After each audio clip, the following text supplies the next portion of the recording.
Okay, well, there's not really a purpose for this video or anything, you know. It's not anything I really want to talk about. But the other day I was cleaning, and in the middle of cleaning, a specific song came on, and that song brought back quite a bit of memories for me. It actually took me back to the year of 1994 when I was 15. And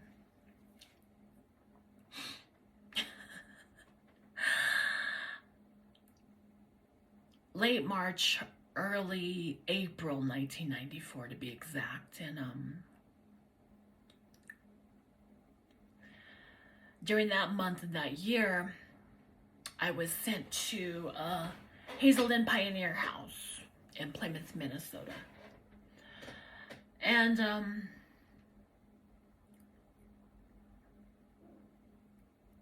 basically, it was just, the song that brought back all these memories was, God, Celine Dion's Power of Love is what brought it all back. And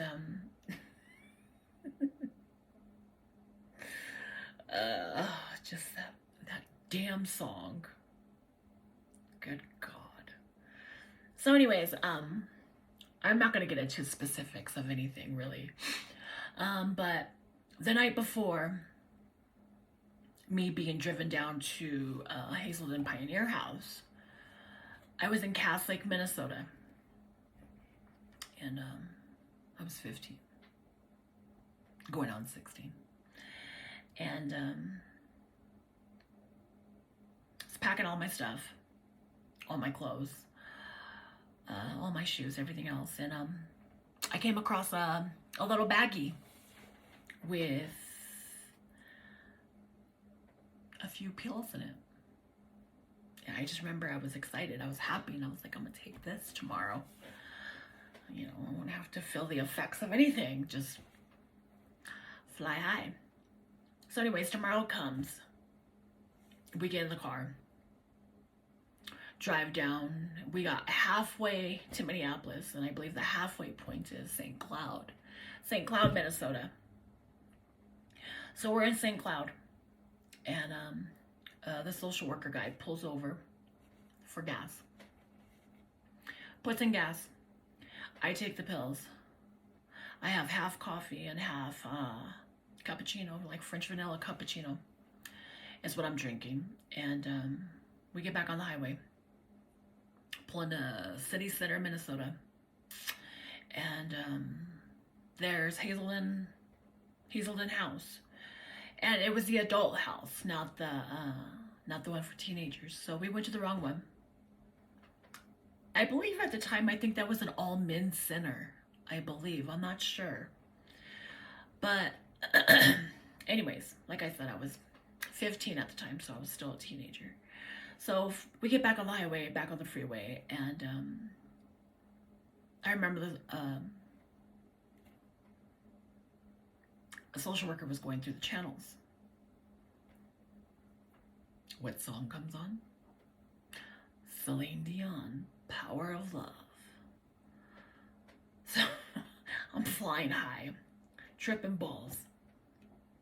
Celine Dion comes on. Just like, Jesus, what next? So anyways, we finally pull up to Hazelden Pioneer House in Plymouth, Minnesota. We walk in.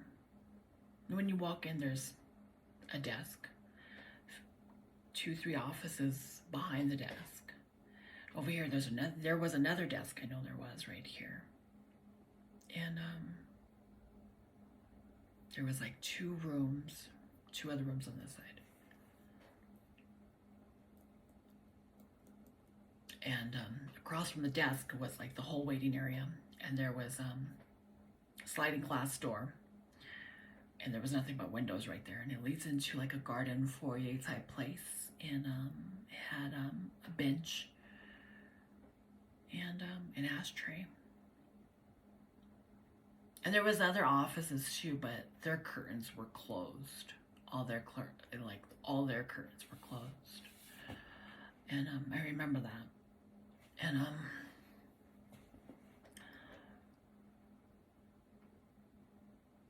I had been sitting there for about 30-45 minutes, and another girl and her dad walks in, and girl sits down, and she's sitting there. I'm sitting there. Her dad goes in with the other intake person. Everybody's filling out paperwork, dotting all the I's, crossing all the T's, signing off paperwork, and I'll call her M. So M sits down, and I look at her. She looks at me. I was like, hey, how are you? She's like, I'm fucked up. She was, I'm really fucked up. She's, I'm high as fuck. I was like, I know the feeling, but I'm getting ready to come down. I said, it's gonna be a bitch. And she's like, do you smoke? And I was like, yeah. I said, I have Newport 100s. She's like, cool. She goes, do you wanna go smoke? So I was like, yeah. All right, cool. So I asked the receptionist, I was like, where can we go smoke out? Can we go back outside or what? And she was like, go out the sliding glass door and just stand there, make sure I can see you. So we're like, okay, cool. So we go through, light up our cigarettes, and I'm facing the receptionist, and she was asking me, what is she doing? What is she doing? And I was like, well, she keeps turning her back. I said, I don't know. I said, I think she's making copies or something. I said, I don't know what the hell she's doing. So she opens a file, and she puts a bump between her pointer finger and her thumb. And she goes, here, take this. I was like, what? She goes, take this. And I was like, all right, cool. I said, hold up. And then the receptionist turned around again, so I hurry up and I took it. Flew up my nose. I was like, whoa, like what the? So anyways, and she puts up another bump, and she goes, here, take this one too. And I was like, girl, I was like, what the fuck? And so she's like, just take it. So I do. And then she finishes off the rest. And so anyways, we finish our cigarettes, and then we go back inside and we sit down, and then they called me into the office, and they gave me the rules and regulations, and then they said, sign here. And that was done. And social worker was like, all right, good luck. And I was like, that's all I get? Good luck? Not even a bye, we'll see you later, nothing, just good luck. And he's like, yeah, good luck. And so I was like, oh my God. So he leaves. I turn around, there's a guy right behind me. And he says, hi, I'm so-and-so. Let's go in this room over here. This is where you're gonna be staying for the first couple of days. And so put your bag up here on this bed. So I did. And he's like, all right. He's like, I'm going to be going through all your stuff. I got to make sure there's no drugs or nothing else in the pockets of anything. So I'm going to take everything out. So I said, okay. So that's what he does. And then he's like, all right, I need for you to take off all your clothes. I need for you to derobe. I need to make sure there's no drugs on you. So I'm like, okay, cool. So he does. And I had about $200 on me. He was like, all right. He's like, I'm going to put this into your account because we have accounts here. I noticed you have cigarettes too. You have 2 cartons. Great. You know, glad you have your own. He's like, we don't buy cigarettes here for anybody, so you better conserve. So I'm like, all right, cool. All right. And, you know, kind of gave me the rundown. And then he's like, is there anything else I can get you? Are you hungry, thirsty? And I was like, orange juice would be great. So he goes and he gets me a thing of orange juice. He brings back actually a big cup of orange juice. And I was like, wow. So I was sitting there sipping on this orange juice, and I was pacing back and forth, pacing back and forth. turn on the radio, clock radio, because that's all we have. We have no TVs, just a little clock radio, magazines. That's it. Nothing. So I turn on the clock radio. What's on? Celine Dion's Power of Love. And I was just like, good. It's like, damn. Am I ever gonna get a break? So anyways, you know, I go outside one last time to smoke, and the lady actually, she allowed me to go smoke. She was like, I'm not supposed to let you go outside again, but I'm gonna let you. Go ahead and go. So I did. Smoked, and went back inside. It's like dark time. It's dark. And I'm sitting there on the bed, not knowing what the hell to do with myself. And the guy that took out all the clothes and everything else, he comes back. He goes, here, I need you to take this. And it was like a syrup type thing. He never told me what it was. He's like, here, I need you to take this. He was like, you know, just it'll relax you. It's what it's gonna do. It's just gonna relax you. So I'm like, okay. So I take it. And then he leaves about like 20 minutes later or so. White boy shows up and he's like, hey, I don't remember his name either. I don't remember his name for the life of me, but I'll call him Ben. Ben walks in. He's like, hey, I'm Ben. I'll be here a couple of days. And that's that. So they go through his stuff. I step outside. I have to step outside the door while they do all that stuff and everything else. And then I guess they had him derobe and everything just as well too. And they do that whole mess. And then they call me back in. And then he's like, I'm gonna go to the bathroom really quick. He's like, I really gotta go. So they're like, okay, cool. I don't know where he had it, but he dropped. He dropped 2 hits of acid.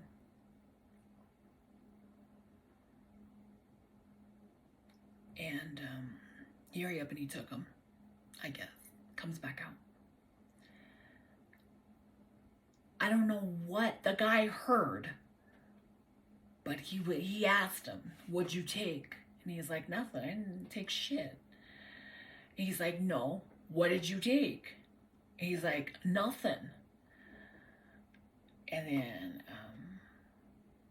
so he's like, all right, well, come with me. So he goes with him. And I pass out. Wake up the next day. It's 1 o'clock in the afternoon. What the hell? Kind of drama happened and I was sleeping. And then I get up, you know, I go to the bathroom, get in the shower, take a shower, brush my teeth, wash my face, moisturize, put on a fresh change of clothes, sitting there.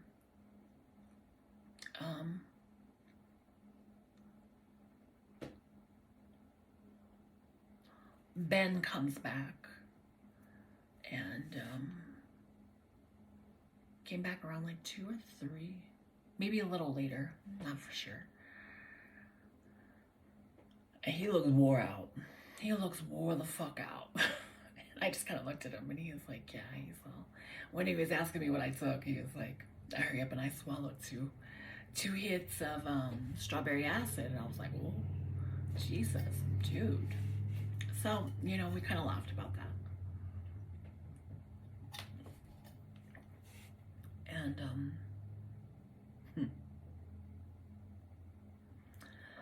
so that was that. Then they take us to dinner. Everybody's already done with their dinner. So they take us after everybody else is done. I go in and get a plate of fruits, water, and orange juice.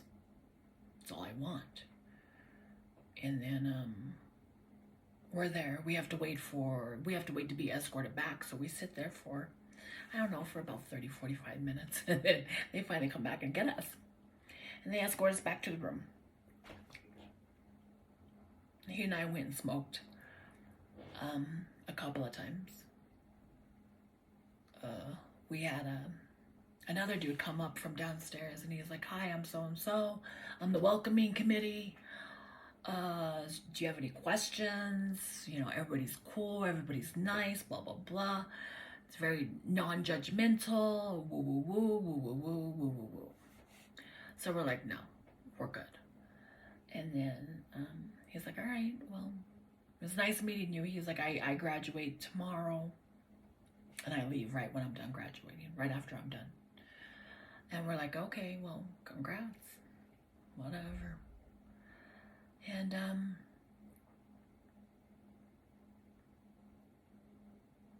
about an hour later, Ben gets a phone call. He leaves the room, gets his phone call, comes back about an hour later, and grabs his bag. He starts, you know, packing his bags, getting everything ready. I just kind of looked at him and I was like, "What's up? Like, where are you going? Like, you know, what happened?" You know, being nosy. He's like, "Yeah," he's like, "My best friend just committed suicide. He's like, I'm going back to New York City." I just sat there and I was like, damn. I was like, I'm sorry to hear that, you know. Like, that sucks. Like, I'm so sorry. You know, and he's like, "Well, it is what it is." And that was that. And I was like, okay. All right. Cool. And so he leaves, and I fell asleep. The next morning, they wake me up about 5:30, and they're like, "You need to get up and get ready. Take your shower, do what you normally do. We're gonna take you downstairs." So I was like, "Okay, cool." So I get in the shower, get ready, brush my teeth, wash my face, do everything. They gave me a knitted hamper bag type thing. And they're like, "Here, put your dirty clothes in here, grab your stuff, let's go." So I do, and I go downstairs. Actually, on our way, you go out the door, you go down the hallway. I believe it's the first left. You go down the hallway. As you're going down the hallway, you see all these offices on your right hand side, and you see group rooms on your left side. And then you also see like a little small commons area. And then has like a little balcony you can look over, and there's a huge commons area. But off to your right, you have the girls' rooms, or off to the left, you have all your girls' rooms. And then off to the left, you have all the other female girls' rooms. And then you go downstairs, there's a big commons area. You actually can look out. There's actually a door in front of you as well, too, and it goes out to a huge deck. And you can't smoke out there, but you can smoke in the commons area. I don't know if, Hazelden still allows you to smoke as a teenager. They allowed us back in 1994, but that was 94. I don't know what they do now, but yeah, we were able to smoke back then. And, sorry, my lips are just dry.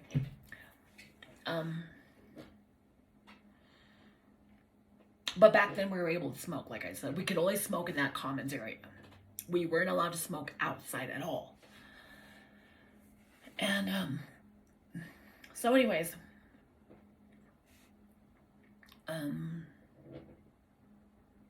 you look out, there's a deck, then you turn, you make a quick turn, go down a few more steps, and there's mail rooms off over here, mail rooms over here, and then there's a big, huge empty room right there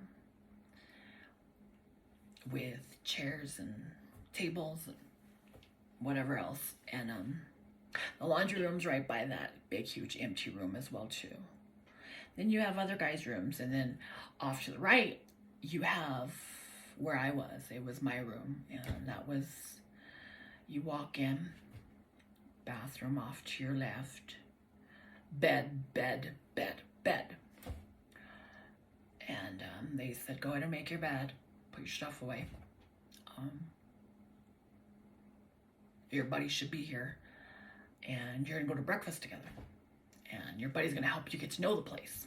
help you get to know everybody, introduce you to everything. So I was like, okay, cool. So my buddy shows up, and he's a white guy, overly happy. And I don't remember his name though. But I remember he was from Boulder, Colorado. I do remember that. He was from Boulder. And we go to breakfast. I grab my usual plate of fruits, orange juice, and water. And everybody's kind of looking at me.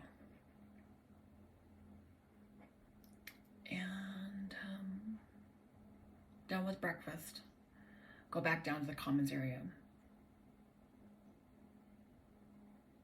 We have a new person here by the name of Nigel. That was me, Nigel. And my name is not Nigel anymore, but it once was Nigel. And it was like, hi, I'm Nigel and I'm an addict. And an alcoholic. I'm both. So anyways, they're like, hi, Nigel. Glad you're here. You know, let's go to groups. So I believe that morning we had, they arrange your own group. They arrange a group for you. So we went there and I just listened to everybody. Then we go to lunch. After lunch, went back to commons area. And then they're like, all right, your buddy's gonna take you to your group. Because I believe that his group was different from mine. So I had a different group leader. I had a different counselor. My counselor's name was Paul. And in Paul's group, there was me, Kylie, Ethan, I believe Nick. And there was either one or two other people. I don't remember exactly. But anyways, my first day meeting Paul. Paul is asking me, you know, how's it been so far? What do you want out of this group? What do you want to do? Where do you see your life in 10 years? What's up? Basically. I'm not budging. I'm not going to answer. I don't want to answer. I'm just not going to fucking budge. So,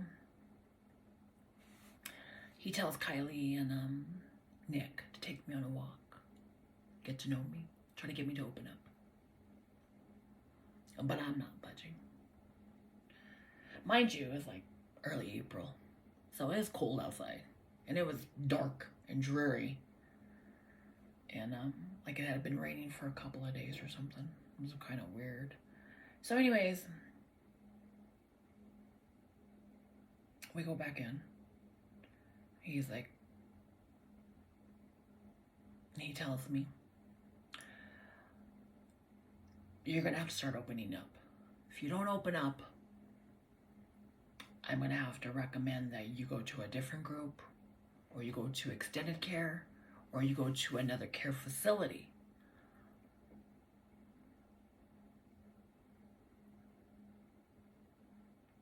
And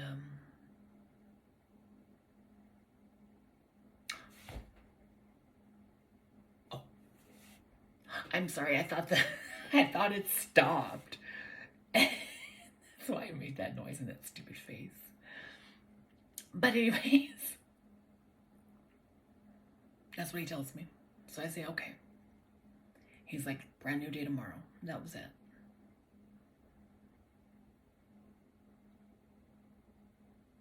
And I go back to my room. I meet Noel. Noel is in the bed right here. Kylie's over here. Ethan's over here. And then I'm over here. I think it was the next day. Noel graduates, Noel leaves. David comes in. And I remember I was talking to my buddy that I was assigned. And in the middle of talking with him, in walks this girl with long black curly hair, baggy sweats, baggy shirt, Nike Cortez shoes, hoop earrings, and winged liner for days. And I was like, oh, I looked at my buddy person. I was like, yo, gotta go. Brown girl. And I walk up to her and I'm like, what's up? How you doing? She was like, oh my God. She goes, finally another brownie is here. Shit, another person of color is here. And so she and I become fast friends. You know, she's brown, I'm brown. We have something in common. So we sit down, we start getting to know each other, and we start laughing, we're talking, we're having a good time. And, you know, so we're just excited to see another brown person, basically is what it is. And then,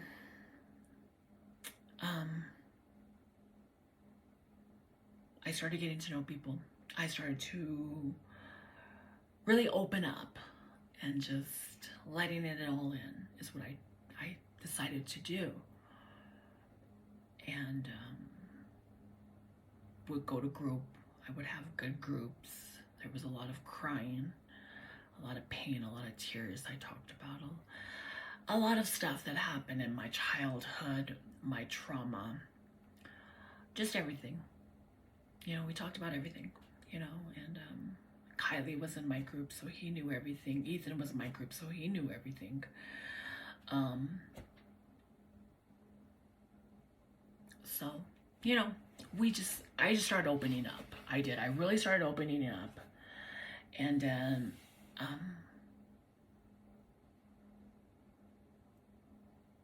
I remember another brown boy came in. He was probably about 13, 14 at the time. And he wasn't there very long, I'll tell you that much. You know, he wasn't there very long. Actually, like 2-3 days, that was about it. And I remember it was like his second day there. It was probably, no, because I know he had to go through the waiting period upstairs, up in the other rooms. So, but he was only downstairs for a couple of days. And I remember he ditched his buddy, came to talk to me and Mary. So, you know, immediately, you know, fast friends again, getting to know each other. Another brownie. We're happy. We're cool. He's brown. I'm brown. Mary's brown. Second night, they tell everybody to get in the huge commons area, sit down, have a seat. I don't remember his name though, the other brown boy. I don't remember his name. I'll just call him John. His name was John. They tell little John to say what he has to say. Nobody knew. Nobody knew. No warning, no nothing. John stands up and he says, I hate you white mother effers. I can't stand white people. I hate you on sight. I hate what you think you stand for. I hate the fact that you think you're better. I just hate you because you're white. I can't stand you. And me and Mary were like, yo, calm down. Like, we're outnumbered. Come on now. So, in the middle of him going off on it, you know, saying why he hates white people and everything else, me and Mary kind of look at each other like, you know, ain't nothing we haven't heard before. kind of used to it. So after he was done, he sits down, because it's Mary, him, and me. And everybody's kind of sitting there. And then they said, does anybody have anything to say? And these white kids were offended. They were offended. It was like, how dare you even hate us? You don't know us. You don't know nothing about me. I want to get to know you, but you already hate me on sight for something stupid and trivial, and just, I mean, they were just offended. And they're like, I don't understand why, and I finally opened my mouth and I was like, look, he already said why. He already said why he hates you guys. He already said why he can't stand you guys. Just take it as a grain of salt and move on with your life. It's dead. It's done. It's over. He already said he's leaving tomorrow. So why do you care so much, basically? And they were like, I can't deal with this. I gotta go to my room. And we're like, okay, shit. And I asked him, I said, are you gonna be okay? And he's like, yeah, I'll be all right. So they moved me out of my room. I'm down at the end of the hall. And he's like, and I leave tomorrow. I said, what time are you leaving tomorrow? He goes, I don't know. He said, I think they said like 7 or 8. So I was like, all right, cool. I said, well, we'll see you tomorrow. He's like, yeah. So tomorrow comes, I get Mary. I meet Mary. I said, yo, let's go see him. Let's go see John. So she's like, all right, cool. So we go and see him, and we give him a hug, and, we tell him, catch you later. We'll see you around. Of course, we all brown. We're all going to stick together. Never seen him again.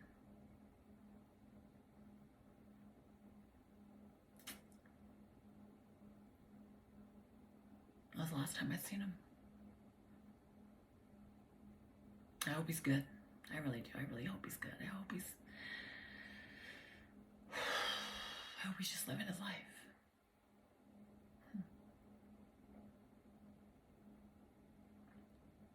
So anyways, about like 2 or 3 days later,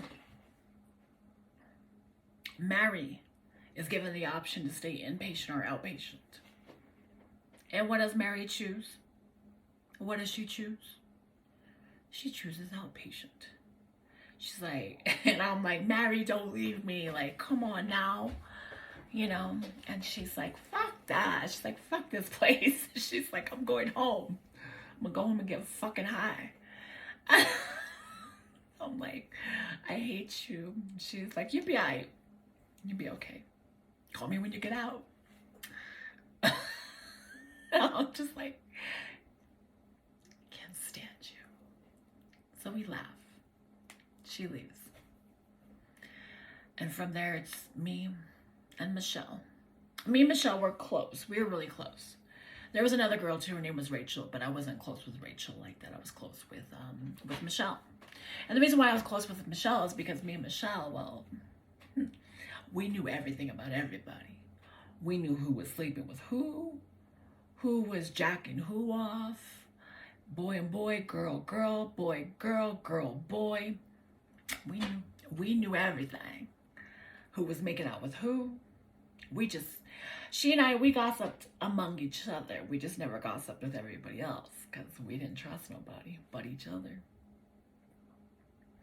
And Michelle's the girl that first got there with me. That's who I'm talking about. Yeah. That's her. So anyways, she and I were like close. Whenever we need to talk, we'd be like, can we have a one-on-one? And it was a talk about everybody else. It wasn't a talk about us. Everybody knew that too. A lot of them did not like me and Michelle. They really didn't. They did not like us very much, but yeah. So anyways,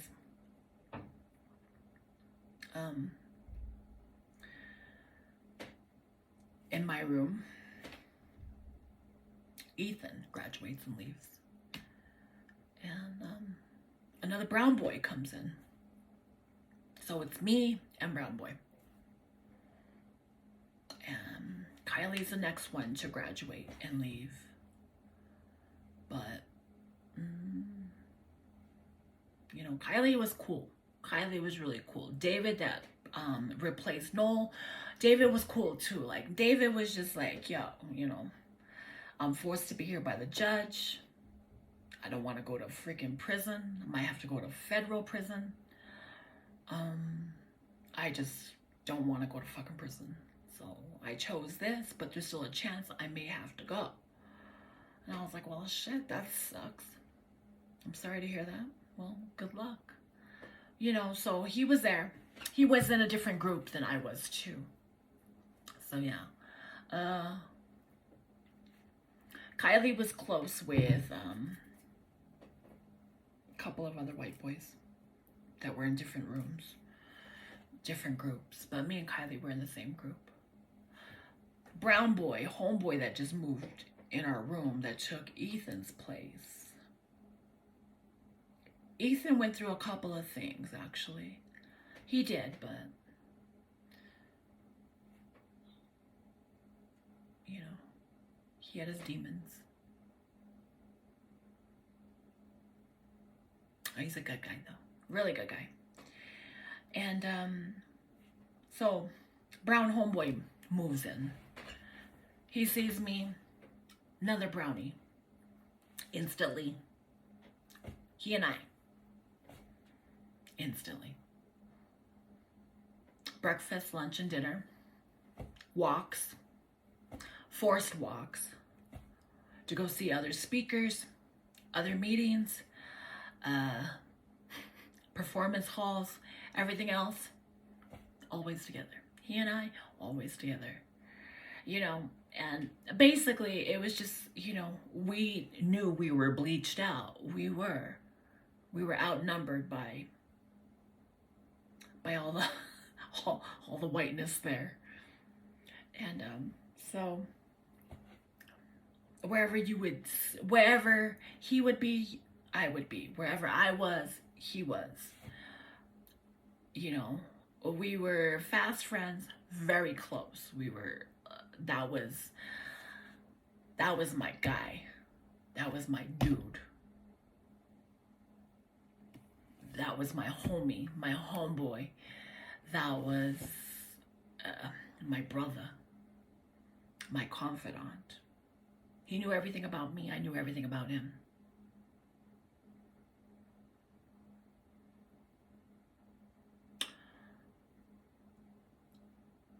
And he didn't look at me like, oh, you gay. He didn't look at me like that. No, he's like, you're brown, I'm brown, and we need to stick together.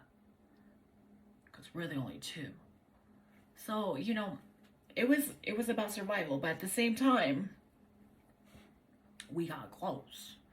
Because I believe he was getting ready to have his first baby.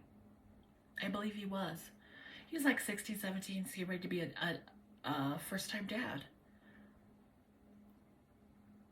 You know, and, but he and I, super duper close.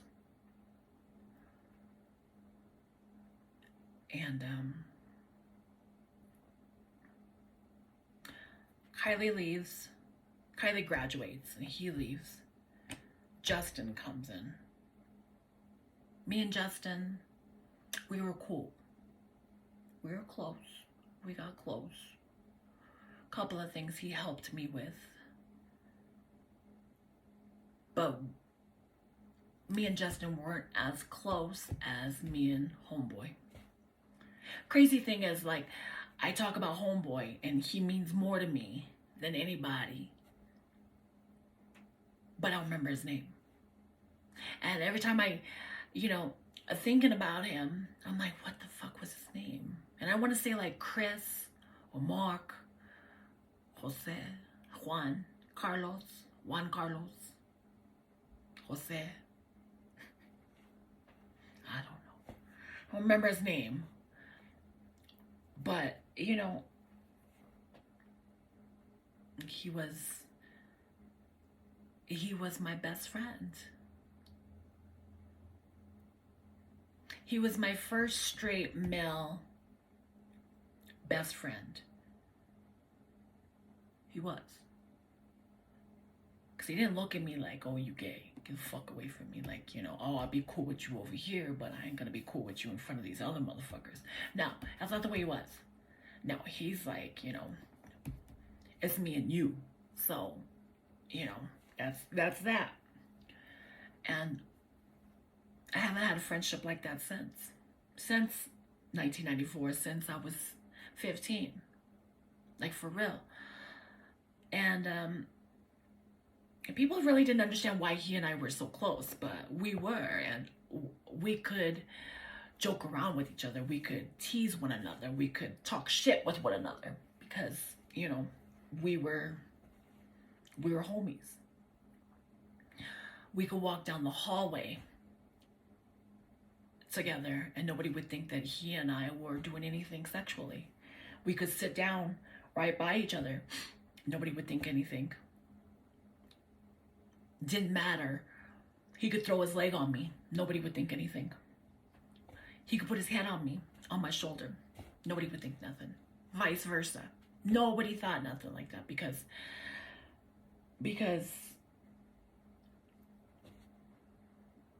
he and I had formed a bond.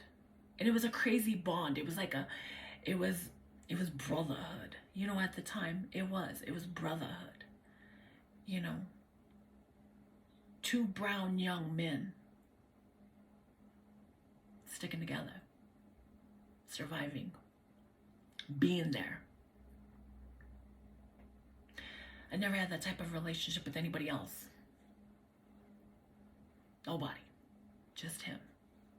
I didn't realize how special how special he was and what that friendship, that relationship meant to me until a few days ago when all of this popped up.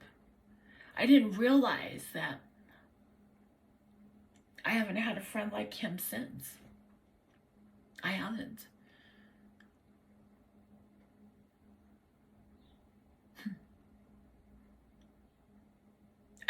You know what's crazy is there was an instance where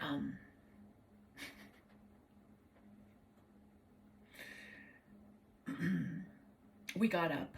I got up a little late, took a shower, and he's like, I was like, well, I'll meet you upstairs for breakfast. I gotta get dressed. He's like, all right, cool. I gotta brush my teeth, wash my face, and he's like, all right, I'll meet you up there. And I was like, okay.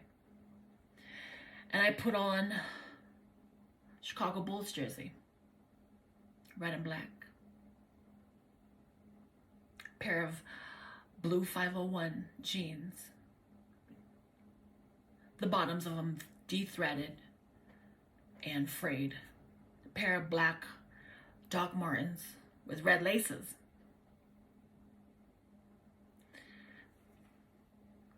I walk up to breakfast. He's in line. Say, yo, what's up? I'm here. Everybody around us is talking. Everybody's talking. Everybody's grabbing their food.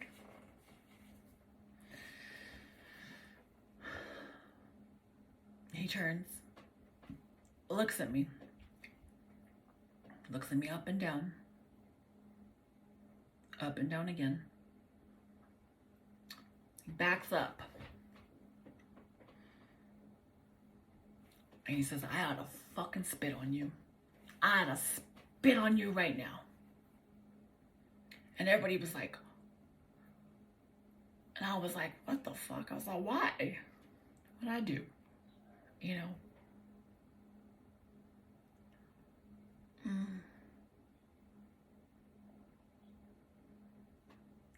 Oh. He's wearing blue and black. I'm wearing red and black. And I didn't know that at the time, but I made a joke. I said, what? You ain't down for the five-pointed crown? Something like that. Something along those lines. He looked at me and he said, bitch, I'm gonna fucking spit on you if you don't shut your mouth. And he threw a sign. I don't know. And we laughed. You know, we did. We laughed. And he was like, no. He goes, I know you ain't. He's like, I know you ain't down like that. He's like, you know. I was like, no. I said, my family is. I have family members that, you know, are down for red and black, but they're just close to me. I make them look cute. And we laughed. We did. We laughed. We could joke around like that. And a few of the white kids were like, why did he say he was going to spit on you? I don't get it. Why would he say that? Is he mad at you? What's going on? And I'm like, no, he's not mad at me.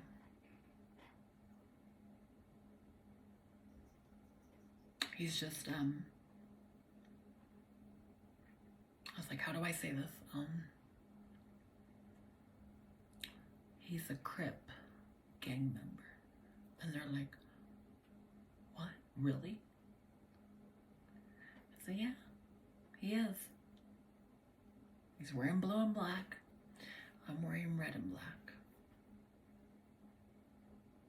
I said, he said it jokingly because he knows I'm not down for red and black. It's just the colors I'm wearing today because I don't worry about shit like that. I said if it was out on the streets, I'm sure it would be a different conversation. You know, I said if we didn't know each other. I said, but we know each other. And he knows I ain't down for no colors like that. I'm not down for no gang like that. No, you know. It is what it is, you know. So, you know, and everybody was like, okay. I don't get it, but okay. And then, you know, because with me and him, they would see us all the time, you know, all the time together, every single day together, all damn day, every day. Sometimes at lunch or dinner or at breakfast, I'm like, I'm going to go sit with Michelle and Rachel or, you know. And he's like, nah, I saved you a seat right over here. Come sit.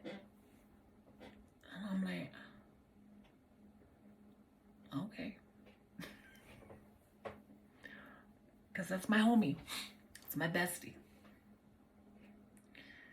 You know. I did check him out a couple of times, I mean.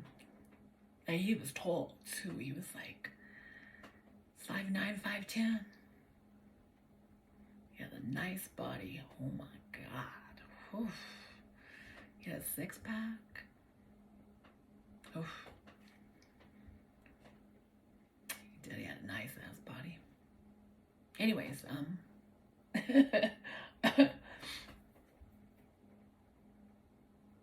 that relationship, that friendship was very special. It was very, very special. Like I said, I never had another one like it after. That even comes remotely close to the brotherhood that he and I shared. That bond that was formed.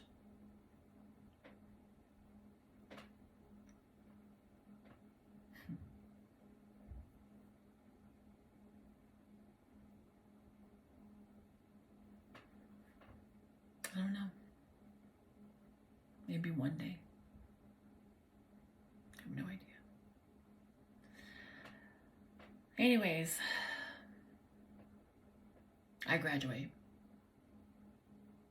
Come time for me to leave. I'm a crying mess because of all the friendships I formed.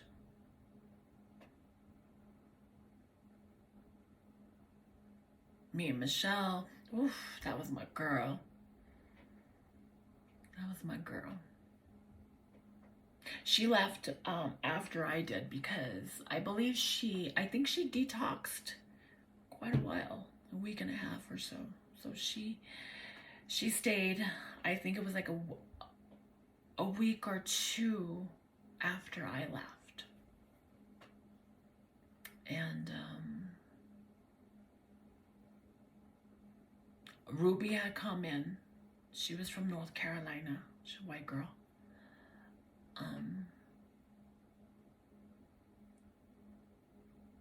That day I was a blubbering mess. Me and Michelle were both blubbering messes. And me and homeboy, that was my boy. That was my homie. He knew I was sad. He knew I was heartbroken.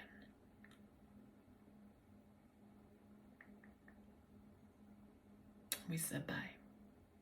I left. I went to another halfway house. And the crazy thing is I didn't get kicked out or nothing, but I ended up leaving that halfway house after about a week and a half or 2 weeks. Because every job I applied for was looking for somebody to work nights. I was 16 at this time. And they were like, we need somebody to work nights. And I'm like, well, I can only work like 7 to 4 or 8 to 4. And that was about it. Because those are the hours that were given that I was expected to follow. And I finally came across a job. It was a janitorial job. And the hours were from like 7 a.m. to like 4 p.m. or so. And it was perfect. Perfect. I interviewed everything else. And then he's seen the age. Seen my age, and he's like, you're only 16. I was like, yeah.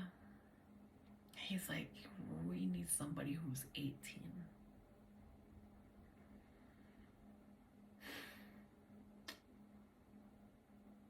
So about like I said, 2 weeks after leaving Hazelden, I ended up at this, I forgot what it was called, like way 18 way Wyzetta way. I don't know. Anyways,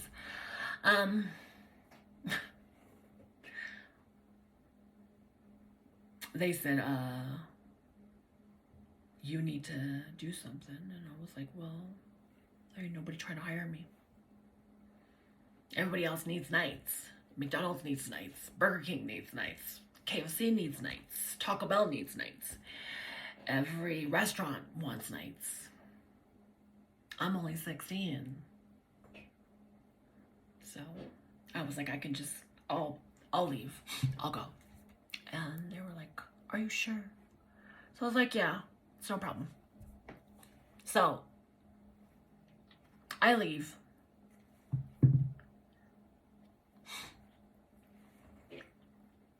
And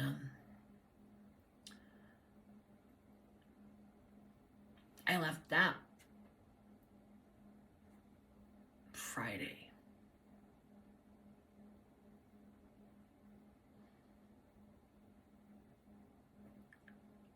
I was only gone out of Minneapolis for about a week because I had to go back to Cass Lake. And I stayed with a social worker and his family for that week. Then he found me another spot. But that Monday, the janitorial job called. And they were willing to hire me, but I was already gone. Yeah. And I ended up going to this other place called the Embale House. Good God. The Embale House. It was ghetto. But I ended up meeting these two crazy white girls, Tracy and Melissa. And we left. We took off. We ran away. I had a backpack, and I packed 3 sets of clothes. Melissa, I packed 2 sets, 3 sets, same thing with Tracy. Filled that backpack.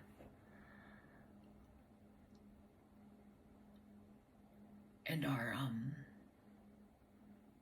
hygiene stuff. So anyways, we each had a backpack. And the one thing I took was my big book, the Alcoholic Anonymous books that was given to me at Hazelden. It had everybody's names and addresses in it. That was the first thing I lost. I lost that damn book. I wish I could find it. I wish I still had it. Because my homeboy, my brother, that I was just talking about, his name and address was in it.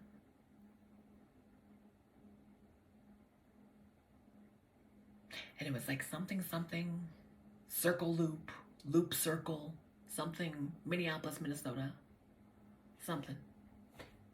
I lost that book though.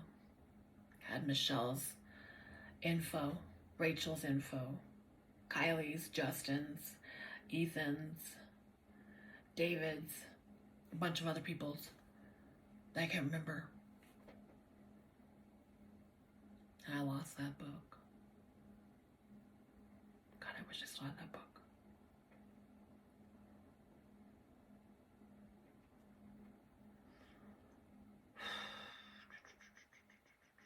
So anyways, we ran away.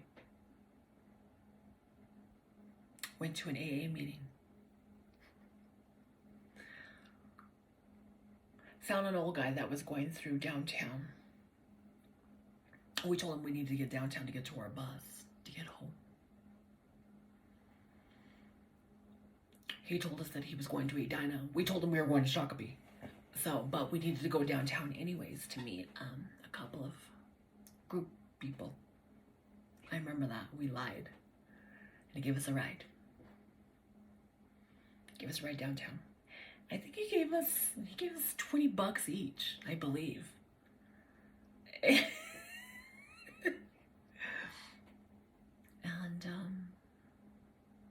yeah. That's a story in itself. Oh my God. But I gotta make that a part 2. I do. Because that's a long story. Ugh. But anyways, years later, 2009, 2010, I found Justin on Facebook. And we were only friends on Facebook for about 2-3 days. Because he said there was too many cuss words on my Facebook. And his daughter was learning how to read, and she was, he didn't want her saying those words. So he deleted me. No, he didn't just delete me. His ass blocked me. He blocked my ass. Asshole. But I had asked him about his big book and if he still had addresses. And he did tell me that he had his, but didn't know where it was. That's what he told me.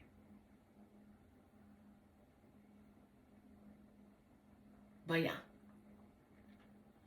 So he and I, even though we were close,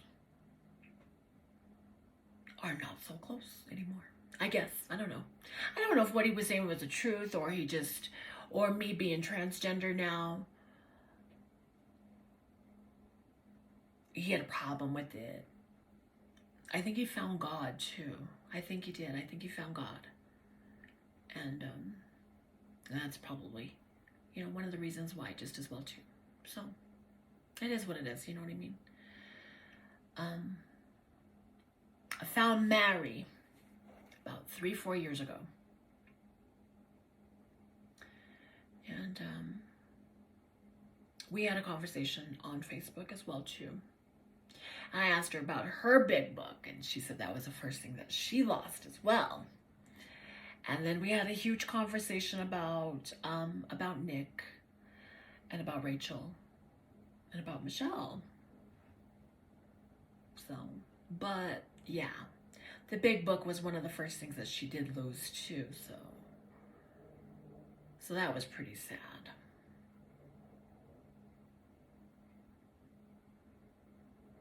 But yeah, who knows? Maybe somebody from my generation or from the time I was there has his address and they can give it to me or something. I don't know. Or maybe somebody who knows him or he's told stories about me or something. I don't know. Because my name was once Nigel, but now it's not. My name is Alika. Alika Chokra. My name back then was Nigel Smith. But yeah. If I could just, as long as he's good and he's healthy and he's living life, I'm happy for him. Everybody that was in Hazelden at that time, as long as they're living life and they're all healthy and they're good, I'm happy. Happy for you. Straight up. Straight up.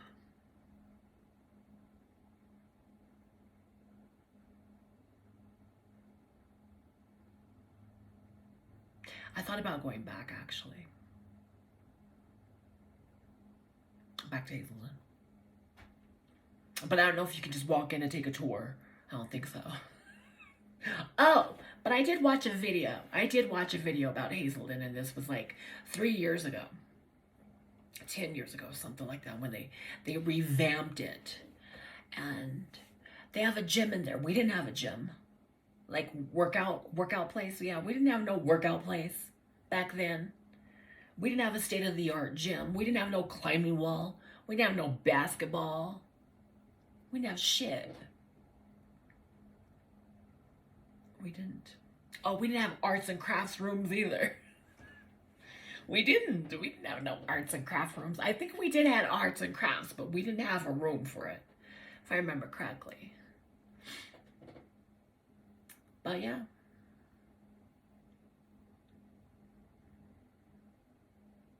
Because over here were the rooms, the dorms. Not the dorms, but the rooms where we all stayed. Over here was the dining room. Dining room area over here. Go down the hallway. There's my group room. Go down another hallway. And there's the room for special guest speakers.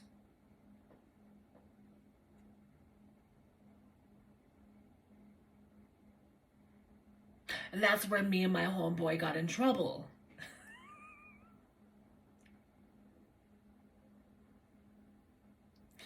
Me and my homeboy got in trouble in that damn.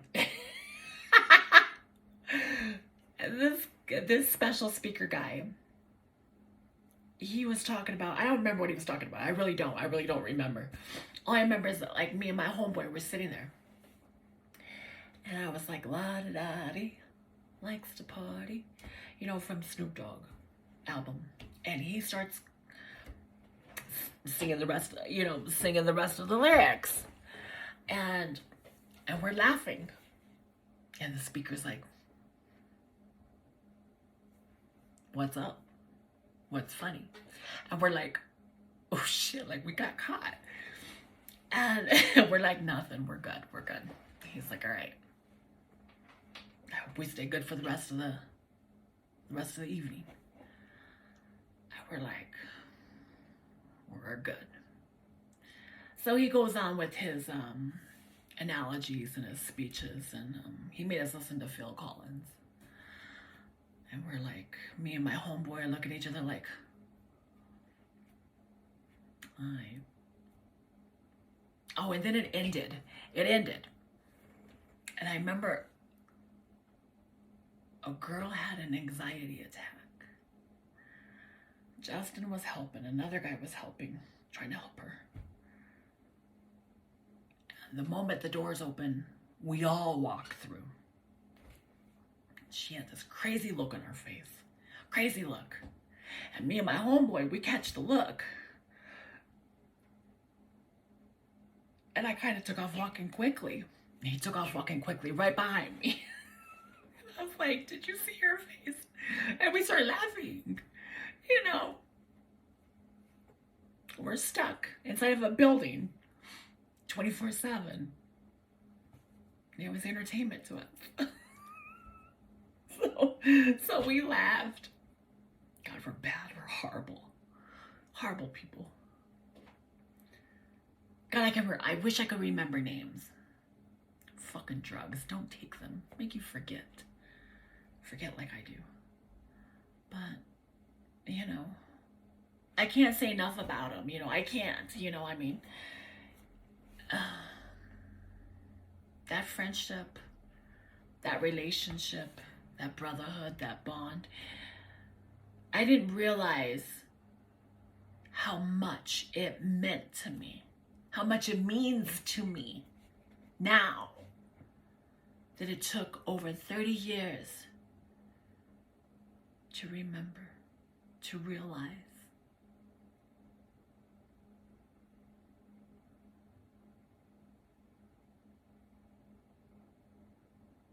I hope he's good. I hope he's healthy. I hope he's happy. I hope his life is filled with joy and laughter.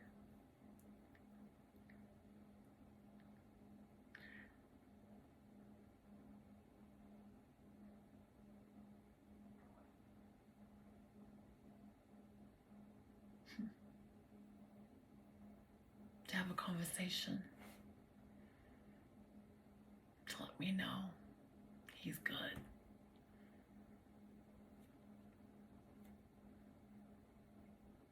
Maybe someday. I don't know. But I gotta make that part too. I do, just not now.